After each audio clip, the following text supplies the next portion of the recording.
नमस्कार मंडळी, कसे आहात सर्व? तर आज आपण बघणार आहोत एकदम चविष्ट, पौष्टिक आणि परफेक्ट अशी कैरी घालून मोड आलेल्या मुगाची उसळ. इथे मी पातेल्यात तेल घेतलेलं आहे. तेल तापल्यानंतर त्यात थोडंसं मी हिंग घातलंय, थोडी राई घातलेली आहे आणि नंतर थोडं जिरं घालायचंय आणि मस्त आपल्या हिरव्या मिरच्या बारीक कापून फोडणीवर घालायच्या आहेत. फोडणी आता आपली तडतडली आहे की थोडासा कढीपत्ताही घालायचा आहे.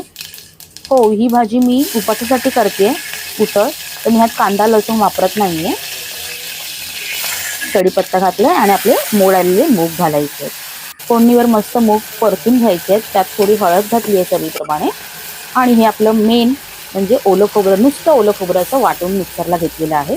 त्याची मी पेस्ट टाकते, वाटण टाकते खोबऱ्याचं. मस्त परतून घ्यायचंय आणि आपण पाणी घालायचंय. गरम पाणी घातलंय मी. आपल्याला किती उसळ पातळ हवे त्याप्रमाणे आपण पाणी घालायचे, मीठ घालायचे चवीप्रमाणे आणि नंतर परत आपल्या शिजण्यासाठी मूग आपण झाकण मारून पाणी वरती ठेवायचे. आता आपले मूग शिजलेले आहेत. आपण थोडंसं हलवून घेऊया आपली उसळ. त्याच्यामध्ये आता मी कैरी टाकणार आहे. मी मेन तुम्हाला बोलली ना, कैरी ही तुम्हाला पिवळसर दिसत असेल, पण ही मस्त आंबट कैरी होती आणि थोडासा गुळाचा खडा घातलेला आहे. मस्त आपली ही अशी उसळ. आणि हा बेसनाचा थोडासा घोळ घातलेला आहे, म्हणजे असे एक बाइंडिंग आहे त्या आपल्या उसळीला छानपैकी. मस्त आपली अशी चविष्ट पौष्टिक अशी उसळ तयार आहे. ही तुम्ही भाकरीसोबत, गरम गरम भातासोबत एन्जॉय करू शकता.